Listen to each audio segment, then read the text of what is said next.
Hello সবাইকে, অনেকদিন পর নতুন একটা ব্লগ নিয়ে চলে এলাম। আজ হচ্ছে 19শে জ্যৈষ্ঠ। আজ যাচ্ছি লোকনাথ বাবার পুজো উপলক্ষে। আজকে লোকনাথ বাবা মানে পঞ্চভূতে বিলীন হয়েছিলেন। এই দিনের উপলক্ষে আমরা যাচ্ছি কল্যাণী সীমান্ত করে কাঁচরাপাড়া গীতা আন্টির বাড়িতে পুজো দেখতে। কাঁচরাপাড়া নেমে গেলাম, ট্রেনে কোনো অসুবিধাই হয়নি, কোনো ভিড় ছিল না, একদম ফাঁকায় ফাঁকায় এসি, শুধু গরম ছিল। আমরা টোটো করে কাঁচরাপাড়া চলে এলাম। এদিকে গীতা আন্টির বাড়ির উদ্দেশ্যে যাচ্ছি।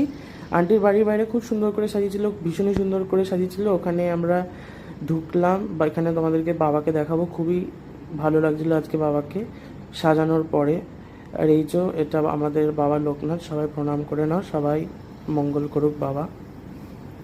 তারপরে আমরা অঞ্জলি টঞ্জলি দেওয়ার পর এখানে খেতে বসে গেছিলাম। ভাত, চাল কুমড়োর ডাল, আর হচ্ছে আলুর চিপস, আর পটল আলুর তরকারি, আর মানে খুবই টেস্টি খাবার, মানে একদম অমৃত মনে হচ্ছিলো। তারপরে এখানে আরতি দেখলাম। তোমরা বাবা দর্শন করো, আরতি দর্শন করো, আর শেষে বাড়ি যাওয়ার আগে খিচুড়ি, তরকারি, পায়েস খেয়ে এই ব্লগ